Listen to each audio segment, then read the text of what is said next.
Yo minasan, selamat datang kembali di channel gua. Kali ini gua bakal mulai membahas spoiler untuk kelanjutan anime Tensei Shitara Slam Dataken atau sering kita kenal dengan Tensura. Di sini gua bakal membahas light novel volume 6 di chapter 3.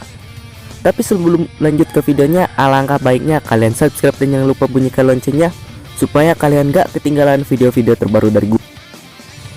Chapter ini dimulai dengan Clayman yang berniat mengadakan Walpurgis. Ternyata sangat mudah bagi Clayman untuk mengadakan Dewan Walpurgis ini. Penggunaan pengkhianatan Carrion sebagai topik penting baginya. Cara itu dijelaskan pada Demon Lord lainnya.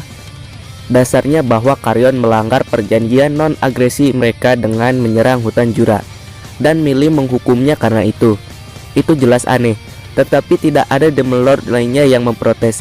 Semuanya akan datang ke Dewan, tetapi pada saat itu, ini sudah berakhir.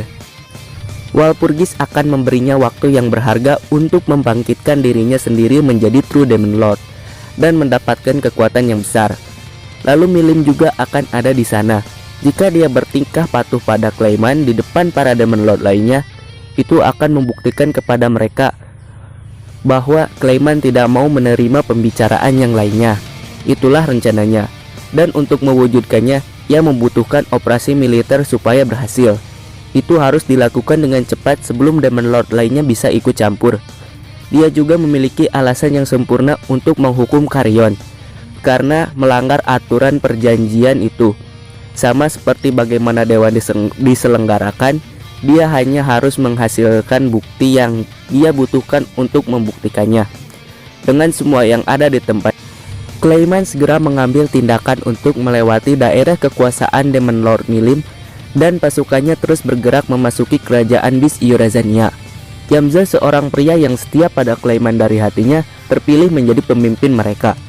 Dia adalah satu-satunya yang tahu tujuan sejati tuannya untuk mendorong pasukannya yang terdiri dari 30.000 orang ke Iorazania dan mengeklaim lebih dari 10.000 jiwa di wilayah itu sebelum Dewan dimulai. Orang-orang ini mendorongku ke atas tembok. Beraninya mereka mengusulkan agar kita bekerja sama. Pria yang bertindak dengan marah adalah Midray, imam dari kuil yang dibangun untuk Dragon Faithful di kota terbesar mereka. Ini membuatnya menjadi pemimpin bagi mereka yang menyembah Milim sebagai dewi. Jika Pastor Midray gagal mengikuti perintah ini, itu akan membuat kita dalam masalah serius. Yamza, komandan mereka, dia menerima perintah langsung dari Nona Milim sendiri, bukan? Rekan yang sederhana yang mohon menahan kesalahannya di hadapan Midray. Dia adalah Hermes, seorang anggota imam yang melayani bait suci ini. Dia memiliki udara transendental tentang dirinya.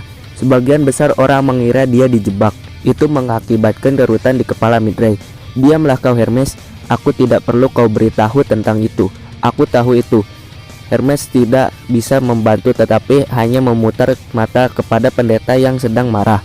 Meskipun dia mengerti dengan baik apa yang membuatnya kesal, itu adalah Magic Born yang berkemah sejak kemarin. Mereka datang ke sini ke kota Forgotten Dragon tanpa peringatan dan segera menempatinya seolah-olah itu milik mereka. Tampaknya mereka adalah bawahan dari Demon Lord Clayman yang menuju ke wilayah kekuasaan Demon Lord Carrion untuk menyelidiki perjanjian yang dilanggar. Menolak mereka bukanlah pilihan yang tepat.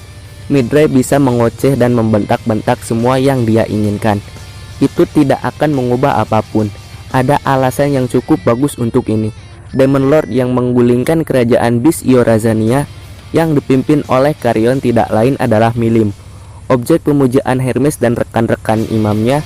Jika makhluk tertinggi mereka terlibat, maka wajar bagi pasukan Clayman untuk meminta bantuan mereka dalam mengumpulkan bukti melawan Carrion. Bahkan jika mereka tidak menemukan apapun, itu akan membuat Milim dalam posisi yang memalukan. Milim sendiri tidak akan mempermasalahkannya, tetapi Hermes dan yang lainnya sangat keberatan. Terkadang Nona Milim sangat sulit dikendalikan. Kepolosannya bisa saja dimanfaatkan. Hermes beralasan dia berharap bahwa Hermione memberi mereka waktu untuk mempertimbangkannya. Midray marah kepada Hermes karena Hermes sedikit ragu dengan tindakan Milim. Hermes mencoba menjelaskannya kepada Midray, tetapi itu hanya akan mempersulit posisinya dan itu hanya akan memicu gelombang kemarahan lain dari Midray. Ini sedikit merepotkan, pikirnya sambil menghela nafas. Dia ingat bagaimana keadaan telah berubah sejak kemarin. Tentara tidak meminta izin untuk melewati daerahnya terlebih dahulu, dan bahkan mereka tidak bersikap baik kepada para imam. Sudah jelas itu memadang redah Dragon Faithful.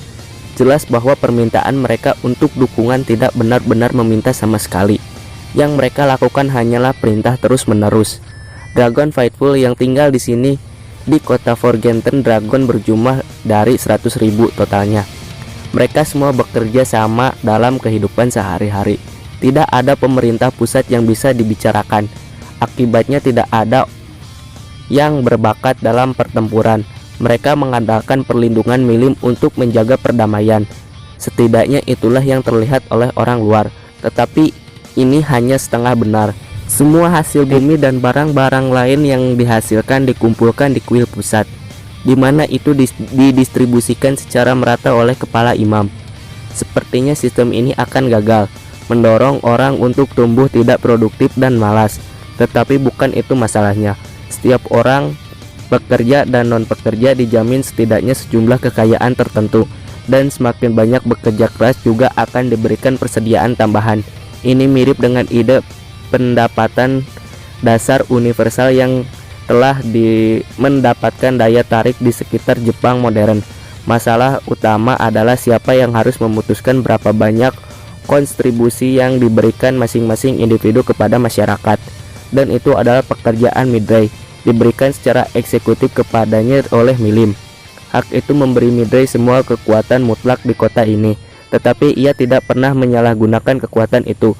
Mengapa? Sederhana, karena para imam yang lain melayani dia memiliki hak memberhentikan dari jabatan. Jika dia terlalu egois dengan keputusannya, dia akan kehilangan jabatannya. Pemahaman itulah yang membuat Midray tidak menjadi tirani. Tentu saja mereka sudah memiliki tirani di Milim, dan tidak ada orang yang cukup bodoh untuk mencoba meniru permainannya. Tetapi tetap saja, dengan demikian puluhan ribu orang ini jauh lebih baik dipimpin dan organisasi daripada yang diharapkan pada awalnya. Sementara beberapa orang mungkin berpikir kota ini kurang dalam kekuatan militer. Itu sama sekali tidak benar. Dragon Faithful berkata, setiap individu memiliki kekuatannya masing-masing yang sangat kuat. Selain kecerdasan organisasi mereka, setiap orang dewasa cukup kuat untuk hampir mencapai peringkat C. Pasifisme mereka pada awalnya tidak menjelaskan, tetapi ini sebenarnya adalah kelompok pejuang yang tangguh. Para imam khususnya berada dalam kelas mereka sendiri. Hanya ada sekitar 100 orang di sini, dipilih sendiri dari yang terbaik yang ditawarkan wilayah ini, dan mereka pastinya bisa mengacaukanmu. Seisi doa harian mereka kepada Milim. Mis pelatihan pertempuran memberikan mereka ketampilan tempur yang unggul. Dan begitu dirimu naik ke level Midray atau Hermes, mereka bahkan cukup kuat untuk membuat Milim lari demi mendapatkan uangnya. Itulah sebabnya Midray sangat marah sehingga pasukan Clayman memperlakukan mereka sangat rendah.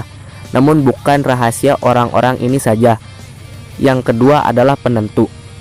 Satu hari berlalu, tentara Clayman kini dengan bebas merampok gudang-gudang kota untuk persediaan makannya.